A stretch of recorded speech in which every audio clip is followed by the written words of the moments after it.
దేవునామమునకు మహిమ కలుగునుగాక.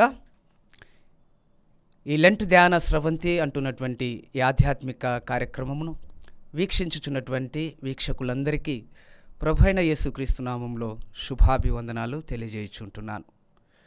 రాయలసీమ అధ్యక్ష మండలమును ఆధ్యాత్మిక కోణంలో కూడా అభివృద్ధిపరచడానికి అందులో భాగంగా ఈ లెంట్ ధ్యాన స్రవంతి కార్యక్రమమును రూపొందించినటువంటి మన ప్రియతమ తండ్రి గారు right reverend doctor P Isaac Varaprasad తండ్రి గారికి నాకు ఈ అవకాశం ఇచ్చినందుకు కృతజ్ఞతాభివందనములు తెలియజేయుచుంటున్నాను.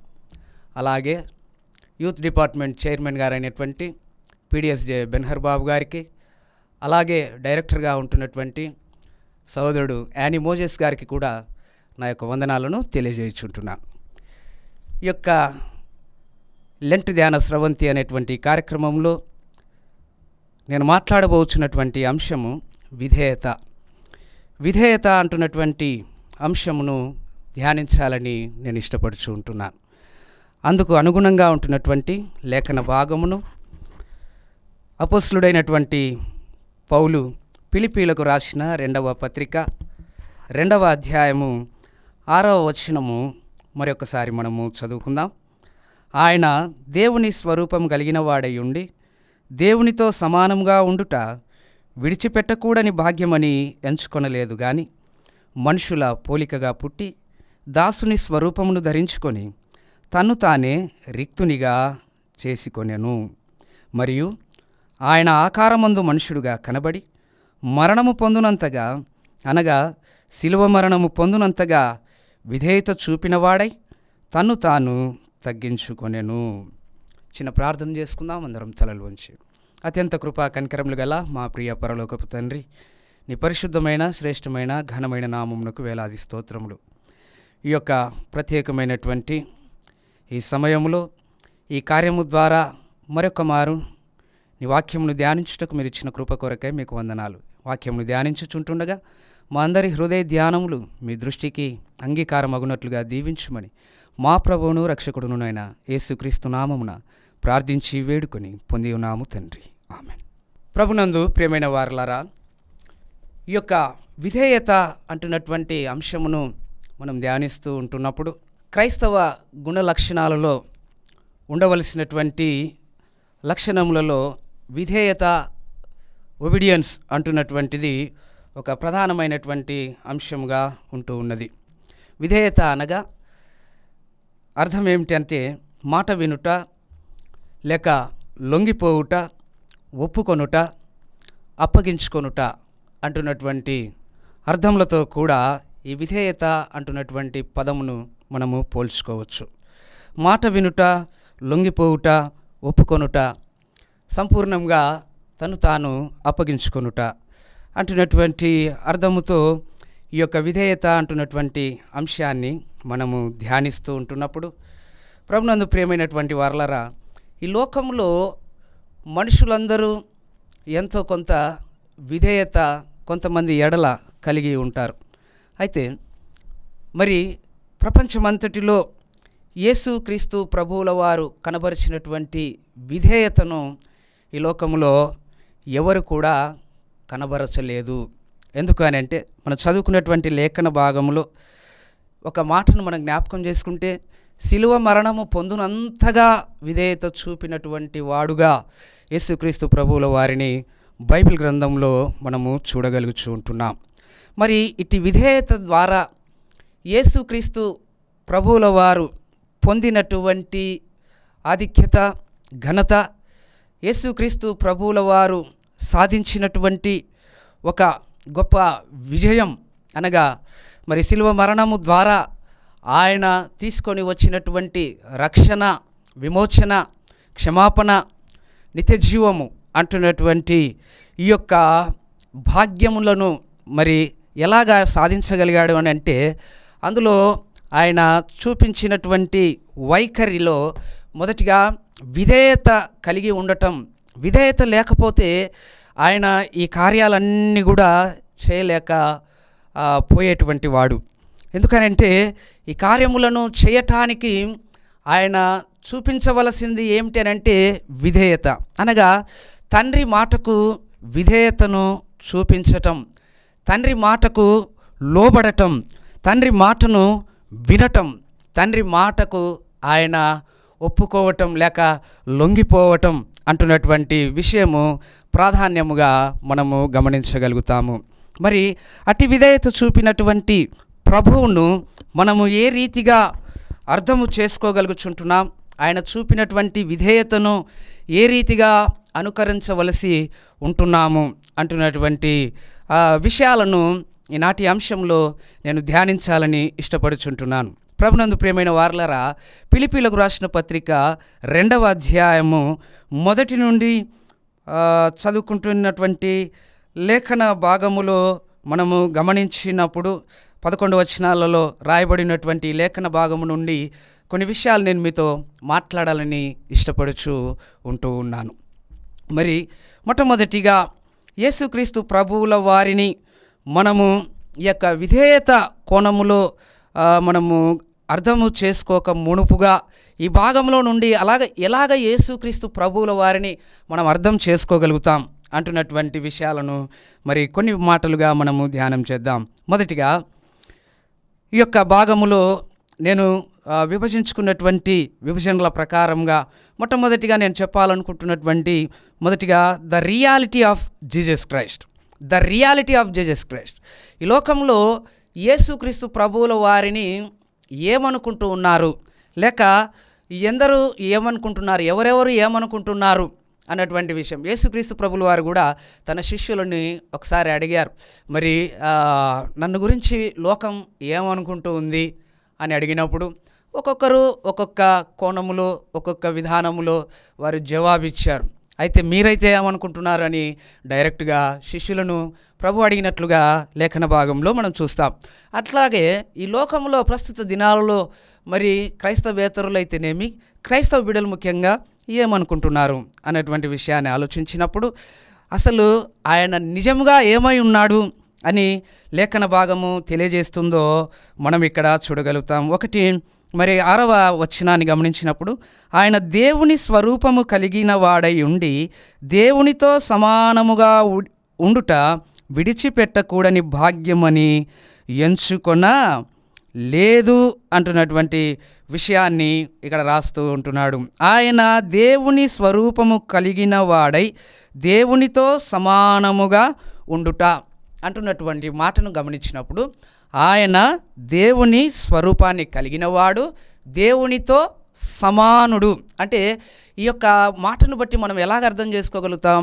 The deity of Jesus Christ. మరి ఆయన యొక్క దైవత్వాన్ని మనం గుర్తించాలి. మొదటిగా మనం గుర్తించాల్సింది ఏంటంటే ఆయన యొక్క దైవ స్వరూపము, ఆయన దైవ సమానత్వము, లేక ఆయన దైవమై ఉన్నటువంటి విధానమును మనము జ్ఞాపకం చేసుకోవాలి. సింపుల్గా చెప్పాలని అంటే ఆయన దేవుడు, ఆయన దేవుడు. ప్రభునందు ప్రియమైన వారలారా, బైబిల్ గ్రంథాన్ని మనము అర్థం చేసుకుంటూ చదువుకుంటున్నప్పుడు యేసుక్రీస్తు ప్రభువుల వారిని మనం ఎలాగా గమనించగలుగుతామని అంటే ఆయన సంపూర్ణ మానవుడు ప్లస్ ఆయన సంపూర్ణ దేవుడు అంటున్నటువంటి విషయము స్పష్టంగా మనము అర్థం చేసుకోగలుగుతాం.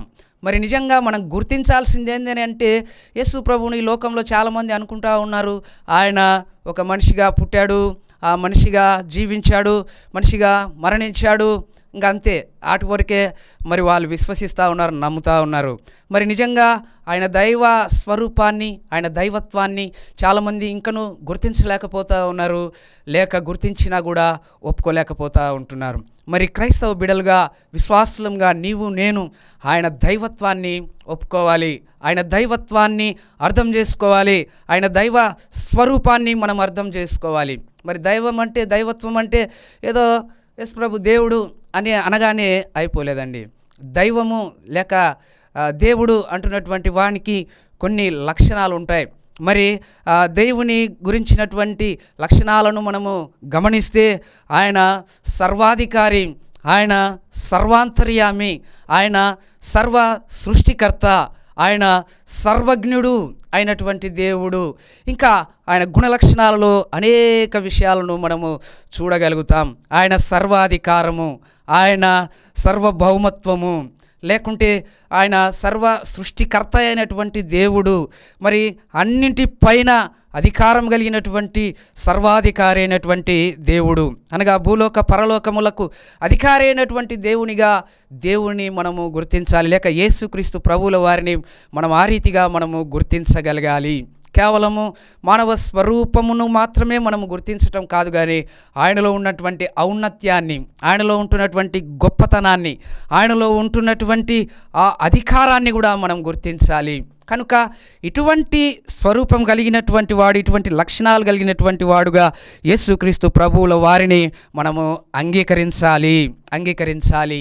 ఈ యొక్క మొదటి మరి భాగములో మనం ఈ రీతిగా ఆయన యొక్క నిజ స్వరూపాన్ని, ఆయన యొక్క దైవత్వాన్ని మనం గుర్తించిన వారముగా, అంగీకరించిన వారముగా, ఆయన అధికారానికి మనము లొంగిపో వారముగా, అప్పగించుకునేటువంటి వారముగా మనం ఉండాలి అంటున్నటువంటి సత్యము ఈ యొక్క భాగములో మనము తెలియజేయబడతా ఉంది. రెండవ విషయాన్ని మనం గమనించినప్పుడు యేసుక్రీస్తు ప్రభువుల వారిని ఈ యొక్క భాగం నుండి మనం అర్థం చేసుకోగలిగినటువంటి రీతి, రెండవదిగా చూస్తే the incarnation of Jesus Christ.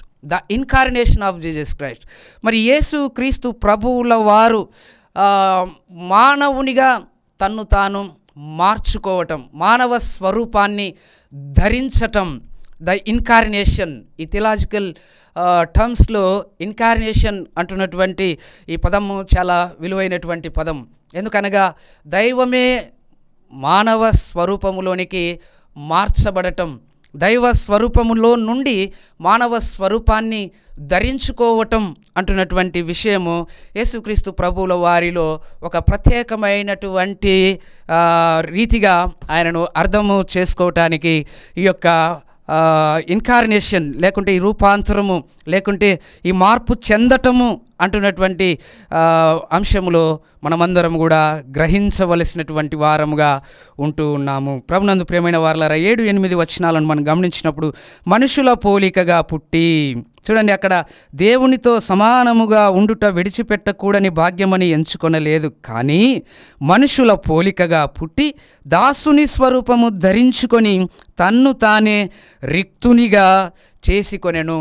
ప్రభునందు ప్రియమైన వారలారా, మరి పై వచనములో ఆయన దైవత్వములో ఆయన కలిగి ఉన్నటువంటి అధికారము, ఆయన కలిగి ఉన్నటువంటి జ్ఞానము, ఆయన కలిగి ఉంటున్నటువంటి ఆయా విధములైనటువంటి సామర్థ్యము, సార్వభౌమత్వాన్ని మనం చూచాం.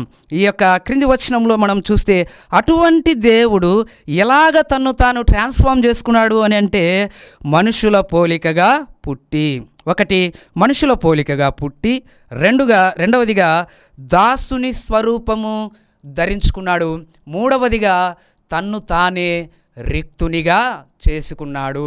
ప్రభునందు ప్రియమైనటువంటి వారలారా, దైవ స్వరూపము, మరి దైవ స్వరూపాన్ని, తేజోవంతమైనటువంటి మహిమాయుక్తమైనటువంటి ఆయన స్వరూపాన్ని వదిలి ఈ అపవిత్రమైన పాపంతో నిండినటువంటి మానవ రూపాన్ని ఆయన ధరించుకున్నాడు. రెండవదిగా ఆ మానవులలోనే ఆధిక్యత కలిగినటువంటి వ్యక్తిగా కాకుండా ఒక దాసుని స్వరూపాన్ని ఆయన ధరించాడు. మూడవదిగా తన్ను తానే రిక్తునిగా చేసుకున్నాడు. ఆయన అధికారాన్ని, ఆయన కలిగి ఉన్నటువంటి ఆ మహిమను, ఆయన యొక్క భాగ్యాన్ని అంతటిని కూడా వదిలివేసుకొని ఏమీ లేనివాడుగా ఈ లోకములో ఒక సాధారణమైనటువంటి మనిషిగా, మనుషులలోనే ఇంకా దీన స్థితిలో ఉంటున్నటువంటి ఒక వ్యక్తిగా ఆయన ఈ లోకానికి రావటం. ప్రభునందు ప్రియమైనటువంటి వారలారా, అంత గొప్ప దేవుడు అంతగా తన్ను తాను డీగ్రేడ్ చేసుకున్నాడు, అంతగా తన్ను తాను తగ్గించుకున్నాడు.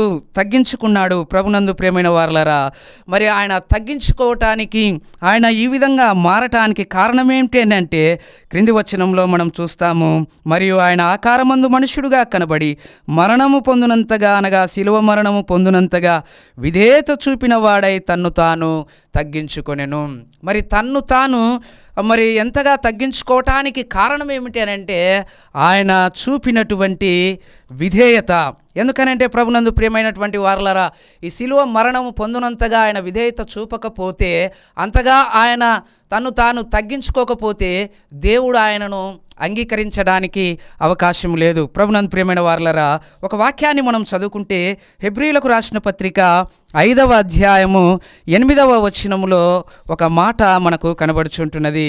హెబ్రీయులకు రాసిన పత్రిక 5వ అధ్యాయము 8వ వచనం, ఆయన కుమారుడయుండి తాను పొందిన శ్రమల వలన విధేయత నేర్చుకొనెను. ప్రభునందు ప్రియమైన వారలారా, విధేయత శ్రమలు ఆయన కుమారుడై ఉండి, అనగా దేవుని యొక్క ఆయన యొక్క వారసుడై ఉండి మరి దానిని విడిచిపెట్టి ఈ లోకంలో మానవ స్వరూపాన్ని ధారించి ఆయన పొందిన శ్రమల ద్వారా విధేయత నేర్చుకొనెను. ఆయన చూపిన విధేయత ద్వారా శ్రమలను ఆయన స్వీకరిస్తూ ఉంటున్నాడు.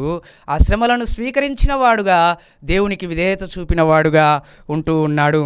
అందుచేత ఆయన దేవుని చేత అంగీకరించబడెను అంటున్నటువంటి మాట కూడా అక్కడ మనకు కనబడుచు ఉంటున్నది. ప్రభునందు ప్రియమైనటువంటి దేవుని సంఘమా లేక దేవుని బిడలారా, ఈ యొక్క భాగాన్ని మనము గమనిస్తుంటున్నప్పుడు ఆయన చూపినటువంటి విధేయత ద్వారానే ఈ యొక్క ఆయన యొక్క ఇన్కార్నేషన్ లేకుంటే ఆయన యొక్క మార్పు చెందినటువంటి విధానము సాధ్యమై ఉంటున్నది. ప్రభునందు ప్రియమైన వారలారా, మనుషుల పోలికగా పుట్టి, రెండవదిగా దాసుని స్వరూపము ధరించి తన్ను తానే రిక్తునిగా చేర్చుకొనెను. ఇందులో ప్రాముఖ్యంగా దాసుని స్వరూపము ధరించటం అంటున్నటువంటి మాట మరి చాలా విలువైనటువంటి మాటగా మనకు కనబడుతుంది. అలాగే మన యొక్క టాపిక్ విధేయతకు ఒక దగ్గరి సంబంధాన్ని కలిగినటువంటిదిగా, అంటే విధేయత చూపువాడుగా ఉండాలి అని అంటే ఎలాగా ఆ విధేయతను చూపగలుగుతాడు అని అంటే ఆయన దాసుని స్వరూపము ధరించుట ద్వారానే దాన్ని వ్యక్తపరుస్తూ ఉంటున్నాడు. మరి తగ్గించుకోవటం అంటున్నటువంటిది మరి మత్తయి సువార్త 23వ అధ్యాయము 11, 12 వచనాలలో మనము గమనించినప్పుడు యేసుక్రీస్తు ప్రభువుల వారు తన శిష్యులకు బోధిస్తూ చెప్పినటువంటి మాట, తను తాను తగ్గించుకొనువాడు హెచ్చించబడును.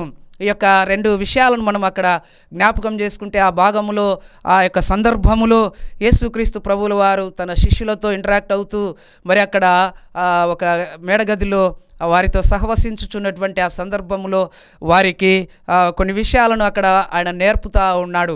ఏ విధంగా నేర్పుతా ఉన్నాడు అని అంటే శిష్యుల యొక్క పాదాలు కడగటం అంటున్నటువంటిది. శిష్యుల యొక్క పాదాలు కడగటము, ఆ తర్వాత మీరు కూడా ఇలాగ ఒకరినొకరు కడుగుకొనుడి, మీకు మాదిరి చూపడానికే నేను ఈ పని చేస్తూ ఉంటున్నాను మరి అన్నంతగా చెప్తూ చివరిగా ఒక మాట అంటాడు, తన్ను తాను హెచ్చించుకొనువాడు తగ్గించబడును, తన్ను తాను తగ్గించుకొనువాడు హెచ్చింపబడును అన్నటువంటి విషయాన్ని తెలియజేస్తుంటున్నాడు. ప్రభునందు ప్రియమైన వారలారా, ఈ భాగములో మనము చూస్తే శిష్యులలో ఉంటున్నటువంటి ఆయా విధములైనటువంటి ఆధిక్యతలను గురించినటువంటి హెచ్చించుకోవాలి అంటున్నటువంటి ఆశలను గురించినటువంటి విషయాన్ని పసిగట్టిన వాడుగా యేసుక్రీస్తు ప్రభువుల వారు ఈ మాటలను వారికి తెలియజేస్తూ తానే ఒక మాదిరిని చూపుచు వారి యొక్క పాదాలను కడిగినట్లుగా మనము చూస్తూ ఉంటున్నాం. అంతకుముందు విషయాలను మనం గమనిస్తే మరి యోహాను యాకోబుల తల్లి అయిన సలోమి వచ్చి నా కుమారులలో 2 కుడి ప్రక్క ఒకరు ఎడమ ప్రక్క ఒకరు ఉండాలని కోరుకుంటుంది.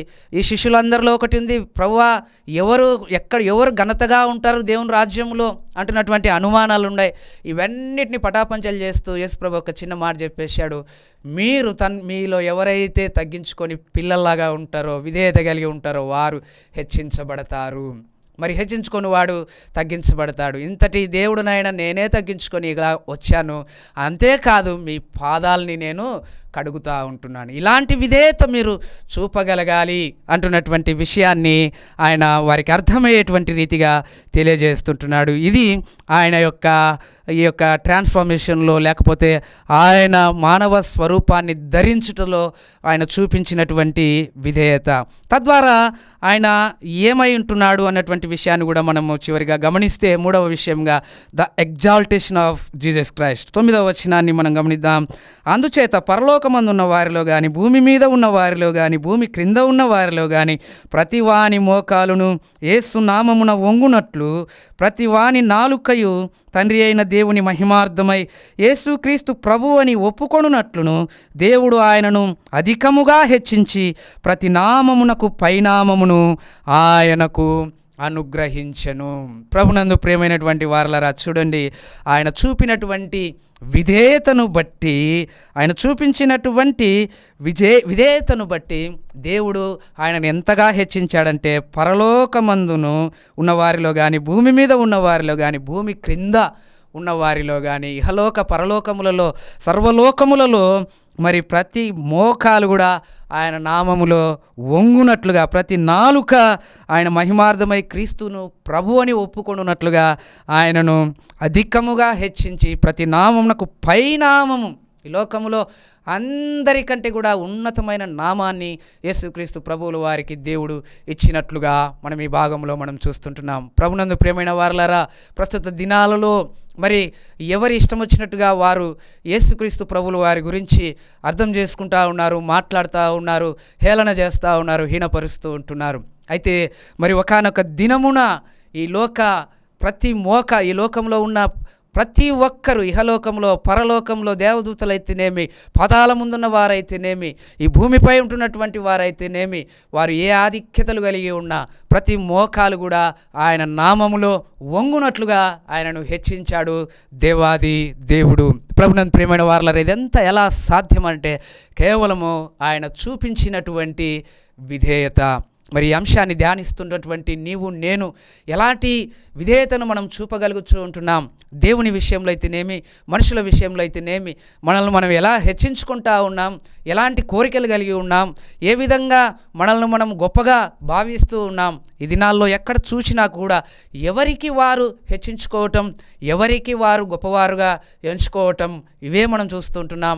పరిచారము చేయించుకునేటువంటి విధానంలోనే కొనసాగుతూ ఉంటున్నారు, కానీ పరిచారం చేసేటువంటి విధానంలో కొనసాగటానికి చాలామంది వెనకడుగు వేస్తూ ఉంటున్నారు. దేవుడు చూపించినటువంటి మాదిరిని మనమందరం కూడా చూపించగలిగి దేవునికి విధేయులమై ఈ లోకంలో మన జీవితాన్ని ముందుకు కొనసాగించుకుంటున్నప్పుడు, మరి ప్రభు అయితే మరణము పొందినంతగా, అనగా సిలువ మరణం పొందినంతగా తను తాను తగ్గించుకొని విధేయత చూపినట్లుగా మనం చూసినప్పుడు, మనం కనీసం ఆయన చూపించిన మాదిరిలో కొంత మేరకైనా మనము విధేయత చూపించి, మరి ముఖ్యంగా అపొస్తలుడైన పౌలు చివరిగా ఒక మాట అంటాడు 12వ వచనములో, మరి నా ఎదుట ఉన్నప్పుడు మాత్రమే గాక మరి ఎక్కువగా నేను మీతో లేని ఈ కాలమందును భయముతోనూ వణుకుతోనూ మీ సొంత రక్షణను కొనసాగించుకొనుడి అన్నటువంటి మాటను శిష్యులకు తెలియజేస్తూ ఉంటున్నాడు.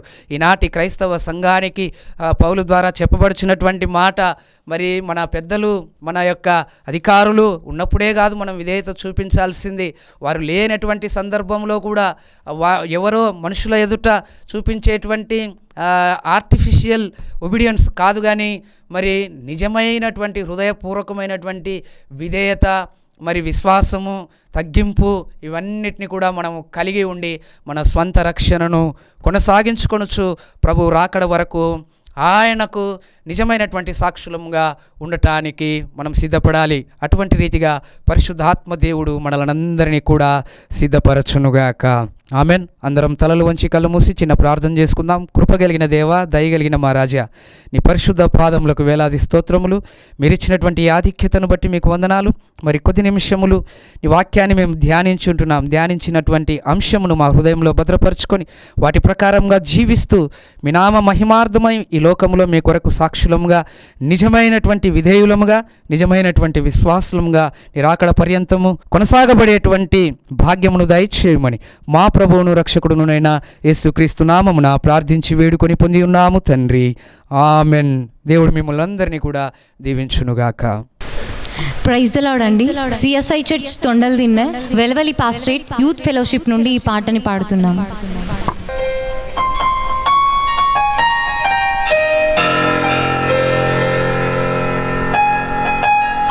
నా కోసమా ఈ సిలువ యాగము, నా కోసమా ఈ ప్రాణత్యాగం.